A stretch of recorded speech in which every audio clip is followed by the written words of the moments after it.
अस्सलाम वालेकुम, कैसे आप सब। उम्मीद करता हूँ सब ठीक होंगे। सीमन एनालिसिस रिपोर्ट, हमने जाके सीमन एनालिसिस टेस्ट करवाया, मनी का टेस्ट करवाया। अब एक आम आदमी कैसे पता चले कि मेरी जो रिपोर्ट है वो ठीक है या नहीं ठीक है। सीमन एनालिसिस टेस्ट क्यों करवाया जाता है? ये मेल इनफर्टिलिटी को जांचने के लिए किया जाता है। एक आम सा टेस्ट है, आजकल शादीशुदा भी करवाते हैं, गैर शादीशुदा भी इसको करवाते हैं। और बहुत सारे लोग जो गलती करते हैं वो क्या करते हैं कि जैसे मुझे किसी ने कहा कि आपने सीमन एनालिसिस का टेस्ट करवाना है, मैं किसी लैब में गया, मैंने पैसे दिए, टेस्ट करवा दिया। अब एक तो लैब का अच्छा होना ज़रूरी है, प्लस अगर मैंने टेस्ट करवाया है तो अब मैं टेस्ट के अंदर देख रहा हूँ कि मेरे टोटल स्पर्म कितना है, डेड स्पर्म कितने, स्लैगिश कितने हैं, फ्रुक्टोज प्रेजेंट हैं। अब मैं टेंशन में आ जाता हूँ कि यार ये तो पता नहीं क्या क्या चीज़ें लिखी हुई हैं, हमें मुझे तो समझ आ नहीं रही है। तो क्या ये चीज़ें जो है मैं फ्यूचर में बच्चे पैदा कर सकूँगा, नहीं कर सकूँगा, और वो टेंशन में रहता है, डिप्रेशन में रहता है, और वो जो बीमारियाँ होती हैं उसके इर्द गिर्द घूमना शुरू कर देती हैं। तो ये याद रखिएगा, एक दो चीज़ें जो बड़ी इंपॉर्टेंट है। एक चीज़ ये है कि जब भी टेस्ट करवाइए वो प्रॉपर किसी हॉस्पिटल से जाके करवाइए, ठीक है, क्योंकि आपका डॉक्टर जो है वो एक चीज़ नहीं देखता, वो सारी चीज़ें देखता है। उसके बाद उसका फाइनल जो है वो डायग्नोज बनाता है, ठीक है, उसके बाद ही वो आपका ट्रीटमेंट करेगा। सेकेंड चीज़ क्या है, ये जो टेस्ट जब भी करवाएं आपने एक दफ़ा नहीं करवाना, आपने कम से कम 2 दफ़ा और फिर ज़्यादा से ज़्यादा 3 दफ़ा करवाना है, तब जाके आपने इसका ट्रीटमेंट लेना है। क्योंकि आप टेस्ट जो है वो आज करवाएंगे वो डिफरेंट होगा, कल करवाएंगे वो भी डिफरेंट होगा, ठीक है। सो आपने क्या करना है कि टेस्ट कम से कम 2 दफ़ा करवाना है और किसी अच्छे हॉस्पिटल में जाना है, किसी प्रॉपर डॉक्टर को दिखा के अपना ट्रीटमेंट करवाना है। ये तो बड़ी इंपॉर्टेंट चीज़ें थी, 1 2 3 जो मैंने आपको बताई। अब एक आम आदमी है वो कैसे देखे कि मेरी रिपोर्ट ठीक है या नहीं, मतलब पप्पू पास होगा या नहीं होगा। तो पप्पू अपनी रिपोर्ट सामने रखे, जो चीज़ें मैं आपको बता रहा हूँ ये अगर आप में ठीक है तो इट मीन्स कि आपकी रिपोर्ट ठीक है, ओके है, आपको घबराने की ज़रूरत नहीं है। तो सबसे पहले आपने देखना है, ये तमहीद बांधने की ज़रूरत नहीं, कैसे करवाना है, क्यों करवाना है, सबको पता है, या फिर जो लोग करवा चुके हैं उनको तो पता ही होगा। सो सबसे पहले आपने ये देखना है कि आपकी रिपोर्ट के ऊपर, आप रिपोर्ट के ऊपर अपनी के देखिए, इसके ऊपर लिखा होगा कलर।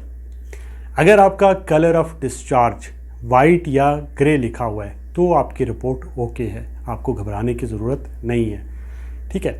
अगर कोई और कलर लिखा हुआ है, जैसे येलो लिखा हुआ है या फिर कोई और लिखा हुआ है, ब्लड आ रहा है उसके अंदर, तो फिर इसमें प्रोस्टेट की प्रॉब्लम हो सकती है, आपका डॉक्टर आपको मेडिसिन देगा।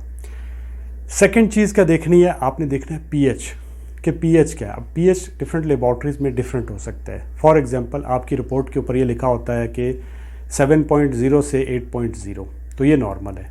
अब अगर आपकी रिपोर्ट पे ये लिखा हुआ आ रहा है कि 7.2 से 8.2 लिखा हुआ है, तो ये भी नॉर्मल है, ठीक है, तो ये नॉर्मल होता है। अगर आपकी, हाँ हो सकता है कि आपकी रिपोर्ट के ऊपर एल्कलाइन लिखा हो, तो ये भी नॉर्मल है। अगर ये लिखा हुआ है तो नॉर्मल है, घबराना नहीं है, ठीक है। अच्छा, थर्ड पे आपने क्या चीज़ देखनी है, थर्ड पे आपने देखना है फ्रुक्टोज लिखा होगा, ये प्रेजेंट होते हैं, ठीक है, ये होने भी चाहिए आपकी रिपोर्ट के अंदर। बहुत सारे लोग इससे बड़ा घबराते हैं कि जी ये तो प्रेजेंट आ रहे हैं तो इससे कोई प्रॉब्लम तो नहीं है, तो ये प्रेजेंट होने चाहिए। अगर आपकी रिपोर्ट के ऊपर ये प्रेजेंट लिखे हुए हैं तो आपने घबराना नहीं है, आपकी रिपोर्ट ओके है। फोर्थ पे क्या चीज़ देखनी है, पस सेल्स। पस सेल्स जो हैं ये पहली बात है सीमन के अंदर होने ही नहीं चाहिए, ठीक है, और अगर हैं तो इट मीन्स कि थोड़ी बहुत प्रॉब्लम है। अगर आपके फॉर एग्जांपल लिखा हुआ 4 हैं, 5 हैं, या फिर 5 से 6 लिखा हुआ है, 5 से 8 लिखा हुआ है, ठीक है, 5 to 8 लिखा हुआ है, तो ये आपको फिर जो है इसके अंदर इन्फेक्शन है। फिर ये आप जस्ट एंटीबायोटिक लेते हैं तो ये ठीक हो जाता है, इसमें इतना घबराने की ज़रूरत नहीं है, ठीक है। लेकिन अगर आपके 5 to 10 लिखे हुए हैं तो बहुत ज़्यादा हैं, फिर आपको इसकी मेडिसिन ज़रूर लेनी चाहिए। और जब आप रिपोर्ट दिखाएंगे अपने डॉक्टर को तो वो एंटीबायोटिक आपको ज़रूर देगा अगर आपके पस सेल्स आ रहे हैं। ये याद रखिएगा कि ये जो पस सेल्स होते हैं ये मेल फर्टिलिटी पे असरअंदाज होते हैं, ठीक है। सो ये नहीं कहना कि अगर बहुत ज़्यादा है तो आप इनको छोड़ दें, तो आपने इनको ठीक करना है। लेकिन अगर 5-4 लिखे हुए हैं तो टेंशन नहीं लेनी है। अब एक और चीज़ है जो बहुत इंपॉर्टेंट है प्रेगनेंसी के लिए, वो है टोटल स्पर्म काउंट। ये बड़ी इंपॉर्टेंट चीज़ है। टोटल स्पर्म काउंट के लिए पहले कहा जाता था कि आपके 20 मिलियन जो है वो नॉर्मल है, यानी आपके अगर 20 मिलियन तक हैं तो ठीक है, आपकी रिपोर्ट, आपको घबराने की ज़रूरत नहीं है, थोड़ी मेडिसिन लेंगे उससे ये ठीक हो जाएगा। लेकिन आजकल जो है वो बोला जाता है कि आपके जो टोटल स्पर्म काउंट हैं वो 15 मिलियन तक होने चाहिए, ठीक है, 1 ml में आपके 15 मिलियन होने चाहिए। अब अगर आपकी रिपोर्ट पे 10 मिलियन लिखा हुआ है तो ये क्या है, तो ये ओलिगोस्पर्मिया होता है। ओलिगोस्पर्मिया क्या होता है, ओलिगोस्पर्मिया को आम ज़बान में लो स्पर्म काउंट करते हैं, मतलब आपके स्पर्म जो है वो काउंट जो है वो बहुत कम है, ठीक है। अगर आपका 5 मिलियन लिखा हुआ है, ठीक है, तो क्या है, अगर आपका 5 मिलियन लिखा हुआ है तो इट मीन्स का ओलिगोस्पर्मिया है। आप थोड़ी सी ट्रीटमेंट करेंगे, एंटीबायोटिक प्लस मल्टीवाइटामिन प्लस थोड़ा लाइफस्टाइल चेंज करेंगे, हार्मोनल ट्रीटमेंट, ये सारी से ये ठीक हो जाते हैं, ठीक है। और अगर इससे भी कम में स्पर्म है ही नहीं तो इसे एजोस्पर्मिया कहते हैं। ये एक अलग चीज़ है, इस पर सर्जरी करते हैं, फिर आपको इस पर एक और वीडियो बना के बताऊंगा। बहरहाल आपका अगर ये लिखा हुआ, अगर आपके फॉर एग्जांपल 39 मिलियन लिखा हुआ है तो आपकी रिपोर्ट ज़बरदस्त है, आपको घबराने की ज़रूरत नहीं है, ठीक है। अगर आपका 40 मिलियन लिखा हुआ है, अगर आपका जो है वो 50 मिलियन लिखा हुआ है, 60 मिलियन लिखा हुआ है, तो आपकी रिपोर्ट एक्सीलेंट है, ज़बरदस्त है, आपको घबराने की ज़रूरत नहीं है, ठीक है।